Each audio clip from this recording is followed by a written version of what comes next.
আমার এই শিক্ষার্থী কথা বলতে পারে না, কিন্তু সে কথা বুঝতে পারে। এখন আমি ওকে যা বলবো সে তাই লিখবে। আমি এখন ওকে বলছি ক লিখবে।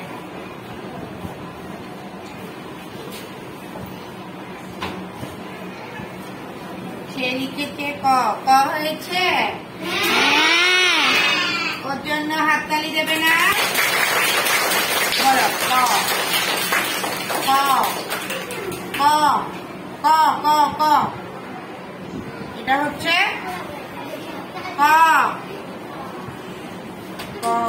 ঠিক আছে, এবার লিখবে ম ম।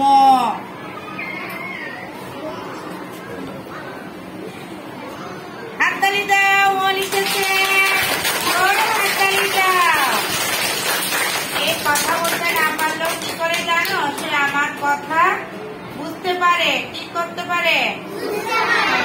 কথা বুঝতে পারে বলে সে প্রাক প্রাথমিক থেকে 1, এখন কোন ক্লাসে? জোরে হাততালি। যাও, যাই যাও।